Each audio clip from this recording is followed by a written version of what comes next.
Assalamualaikum warahmatullahi wabarakatuh. Teman-teman, kembali lagi di channel YouTube saya, Khairun Imam. Gimana nih kabar kalian?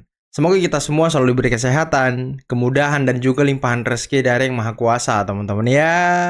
Nah, di video kali ini kita akan melihat sebuah tayangan di mana ini sudah sangat ramai diperbincangkan di media sosial bahwa salah satu penasihat hukum dari teroris atau tersangka klaster kedua kasus ijazah Pak Jokowi yang bernama Refli Harun membuat sebuah gerakan serta statement yang sangat konyol.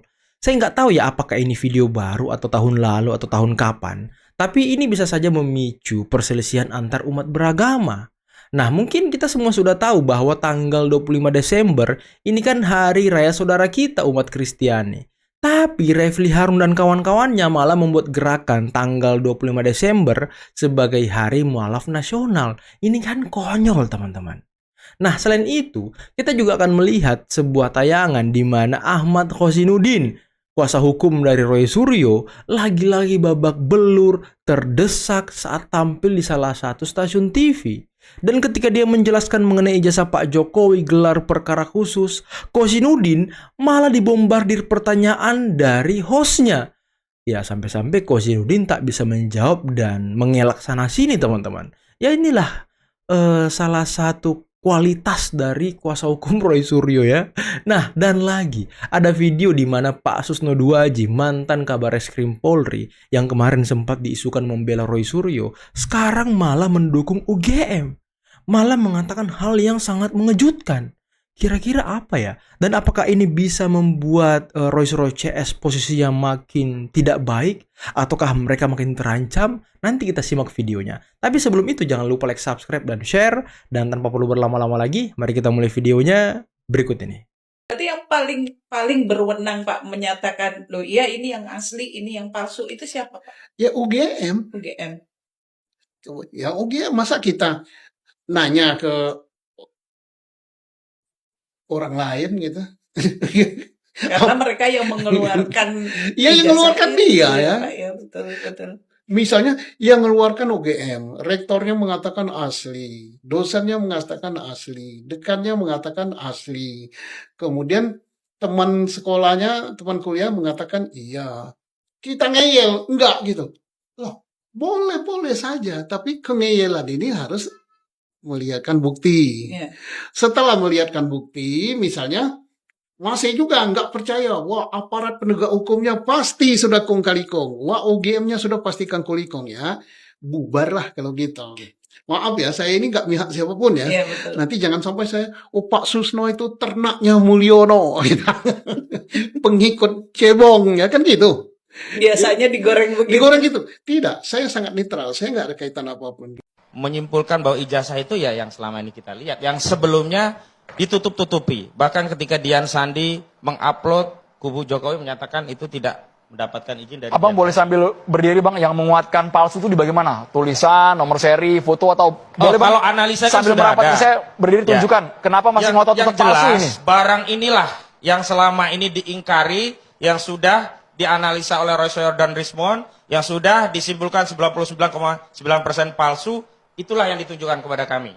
Yang kedua, bahwa barang ini pula lah yang selama ini ditutup-tutupi oleh saudara Joko Widodo yang katanya hanya akan ditunjukkan di pengadilan. Tapi alhamdulillah melalui proses gelar perkara kemarin, barang ini juga bisa ditunjukkan. Artinya apa? Beban bangsa kita sedikit sudah berkurang karena apa? Tidak perlu menunggu aib ini terlalu lama, sudah bisa kita lihat. Yang ketiga, bahwa dalam konteks kasus ini sebenarnya kan saudara Joko Widodo selalu mendalilkan, siapa yang mendalilkan dia harus membuktikan. Dalam konteks tuduhan. Bentar Bang, jangan duduk dulu Bang. Yang palsu yang mana Bang? Yang palsu, yang kemarin. Yang berbeda yang mana? Versi Roy Suryo CS ya Bang? Versi Roy Suryo, yang pertama adalah masalah lingkaran ini. Oke, lingkaran Ya. logo UGM. Ya, kemudian ini apa? Stempel. Stempel. Kemudian yang Dua, paling udah. utama dan tidak bisa dibantah foto. Jadi Foto ini adalah saya bukan mau foto menerangkan, Joko Widodo. waktu sesi kedua beliau nggak ikut. Oh. Dan tugas kita sekarang gitu kan untuk mengajak berbagai elemen masyarakat untuk mendesak kepolisian agar dua hal tadi, yaitu melibatkan pihak ketiga dalam proses uji forensik di lab forensiknya Polri, atau yang kedua memberi kebebasan laboratorium forensik lain yang dimiliki oleh lembaga-lembaga lain bisa mengujinya. Itu desak oleh masyarakat, desak oleh rakyat. Saya Refli Harun mengucapkan selamat Hari Mu'alaf Sedunia yang jatuh pada tanggal 25 Desember. Orang ini nggak di politik, nggak di agama, bikin gaduh aja kerjaannya. Sebelumnya disclaimer ya, agama saya Islam, tapi saya warga negara Indonesia yang tahu apa itu Bhinneka Tunggal Ika. Jadi ini kan lagi rame, katanya tanggal 25 Desember itu Hari Mu'alaf Sedunia. Ini yang melegalkan siapa? Sedangkan tanggal 25 Desember itu hari Natal. Coba sekarang kita balik, kita sebagai umat Islam sedang merayakan hari besar kita. Lalu misalnya umat Kristen atau Katolik juga merayakan hari murtad sedunia. Apakah kita terima? Apakah kita nggak marah? Ya itu yang dirasakan mereka kalau tanggal 25 Desember itu dijadikan hari mu'alaf sedunia. Dan agama kita, agama Islam itu juga mengajarkan menghargai agama lain. Jadi agamamu agamamu, agamaku agamaku. Jadi intinya jadilah umat beragama yang ngerti toleransi. Dan buat agama Kristen dan Katolik, selamat hari Natal yang jatuh pada tanggal 25 Desember. Salam jigigis. SBY bukanlah pendiri Partai Demokrat, apalagi memilikinya. Partai Demokrat pernah besar, tapi bukan karena SBY. Partai Demokrat hancur di bawah kepemimpinan Pak SBY. Menjadi ketua umum Partai Demokrat dalam 2 periode, dinyatakan gagal. Kalau nggak saya keluarkan, mereka ini kok sok paling berjasa, paling bersih. Udahlah, saya tahu semua kok kelakuan di dalam itu.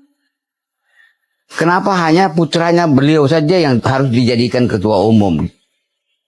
Nggak mungkin orang ujuk-ujuk karena survei tinggi langsung duduk sebagai ketua partai. Ini cara pikirnya nggak nyambung menurut saya. Untuk memilih seorang calon ketua umum dalam sebuah kongres itu memerlukan waktu paling sedikit 2 hari, Pak. Kongres kemarin untuk menempatkan Pak AHY sebagai ketua umum hanya 4 jam. Bagaimana sebuah kongres besar untuk sebuah partai politik yang besar hanya berlangsung 4 jam? Tidak legal lah kalau misalnya dengan cara menempatkan atau memilih secara ketua umum seperti itu. Bagi orang luar yang punya ambisi untuk merebut dan membeli Partai Demokrat, partai kami bukan untuk diperjualbelikan. Faktanya ijazah itu setelah dibuka dari labelnya oleh pihak penyidik ditunjukkan kepada peserta gelar. Ini loh ijazah aslinya. Nah, setelah ditunjukkan ijazah asli ini ada yang tidak yakin juga dengan ijazah asli. Nah, itu no problem. Yang penting pihak penyidik sudah mengakomodir apa yang kau mau, tapi ingat bahwa itu pasti seizin Pak Jokowi.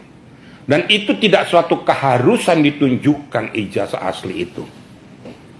Karena itu adalah produk untuk nanti adu argumentasi di pengadilan, adu data, adu fakta. Kan gitu. Nah, Pak Jokowi ya, meminta atau memberikan respon atau memberikan restu kepada penyidik, ya sudah tunjukkan saja. Tujuan daripada Pak Jokowi di sini saya tahu pasti ya. Saya yakin ya, dari gesturnya beliau tuh, daripada suasana negara ini kembali ribut gara-gara ini, sudahlah tunjukkan saja biar mereka ya percaya. Sebenarnya ini harus di arena persidangan. Kan gitu. Nah, supaya adem, supaya negara kita bisa berjalan kembali, supaya perekonomian berjalan lancar, investor-investor bisa masuk kembali, tidak berpikir bahwa negara kita ini sedang tidak baik-baik saja. Ingat loh, yang di Kuyo-Kuyo itu mantan kepala negara loh. Nah, kenegarawanan daripada Pak Jokowi ya, rasa nasionalisme ini ternyata tidak bergayung sambut. Nah, saya sudah ngerti. Maksudnya beliau, saya yakin bahwa ini supaya sudahlah adem. Kalau adem mungkin beda lagi nanti posisi kasusnya. Nah, kalau sudah seperti gini ya sudah. Ayo kita adu argumentasi nanti di sidang pengadilan. Itu yang kedua. Yang ketiga, dengan ditunjukkannya ijazah tersebut, Bukan berarti proses peradilan itu berhenti di situ. Ada lagi yang meminta kenapa tidak di SP3-kan, kan gitu. Dari pihak lawan, loh enak aja lo udah teriak-teriak minta SP3 lagi. Yang bahkan yang lebih lucunya lagi, ada yang menjelaskan bahwa penerapan pasal 310, 311, 32, 35 Undang-Undang ITE ini adalah permintaan ataupun maunya Jokowi. Ini kan ilmu hukumnya kan goblok sialnya yang ngomong ini nggak ngerti hukum, bukan spesifikasinya tapi ngomong tentang hukum. Nah, kan blunder nih.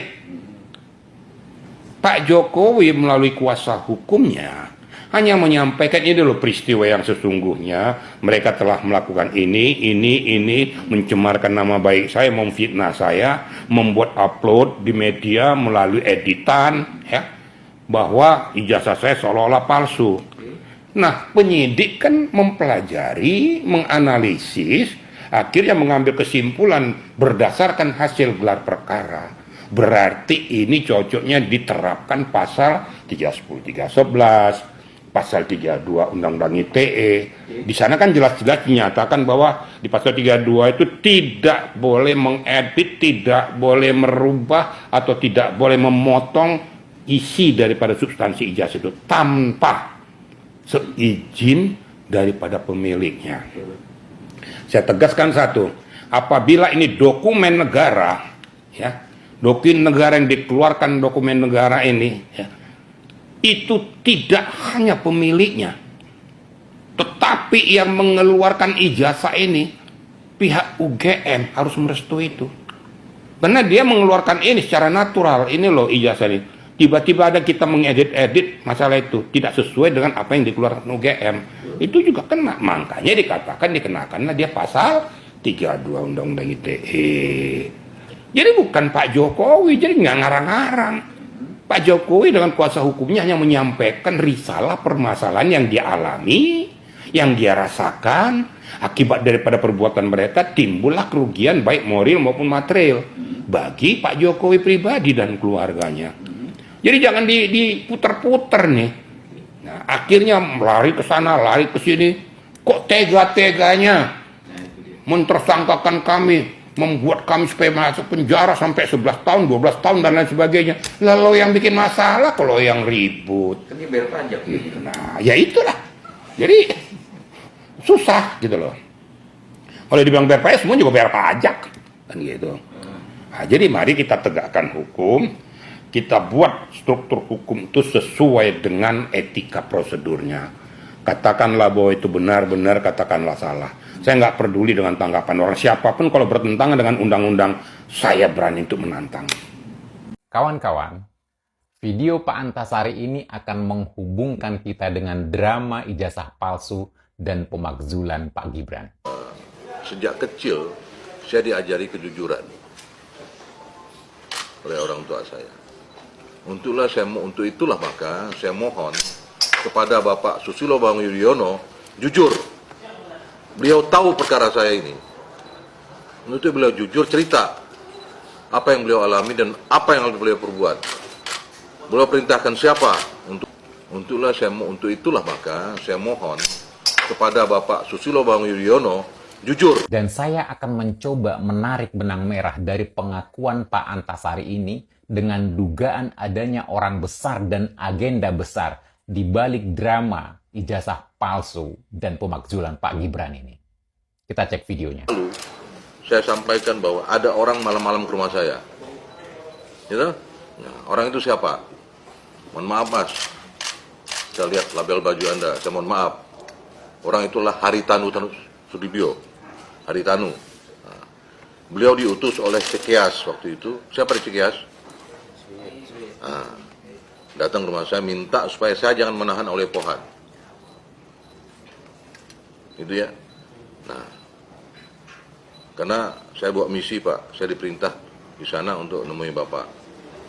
Saya bilang tidak bisa, KPK ini sudah ada SOP-nya, tersangka, tahan. Waduh Pak, katanya, saya mohon betul lah, karena bagaimanapun nanti ya keselamatan Bapak. Kawan-kawan, tentu kita sudah tahu Pak SBY dan Pak Haritanu ini siapa. Mereka adalah sama-sama ketua umum partai. Satu partai Demokrat dan satu partai Perindo. Terus benang merahnya di mana dong? Ini kawan. Pak Haritanu adalah pemilik stasiun televisi iNews dengan Aiman dan program rakyat bersuaranya. Televisi ini dan program ini selalu memberikan panggung istimewa kepada Roy Suryo CS, di mana kita tahu kalau Roy ini adalah kader dari Partai Demokrat. Ditambah lagi kawan-kawan, anggota DPR dari Partai Demokrat yang menyindir ijazah palsu Pak Jokowi. Dia tampil di depan, tunjuk itu ijazahnya yang asli. Nggak kayak yang lain. Dan sementara untuk drama pemakzulan Wapres Pak Gibran, Pak Ruslan Buton, pecatan TNI, dan mantan napi kasus pembunuhan petani juga merupakan kader Partai Demokrat. Dunia ini panggung sandiwara. Jelas ya kawan-kawan. Jadi kalau menurut saya nih, kalau ibarat ini tulisan sudah di bold, di underline, di stabilo lagi. Kalau ini benar, sangat miris sekali kawan-kawan. Sehat selalu, salam santuy. Saya mau jujur begini. Kawan-kawan yang mengusung ijazah palsu ini, 90% ini mantan pejabat, bukan oposisi. Ingat ya, mantan pejabat dan rata-rata pendukungnya itu lansia. Ini kita punya data.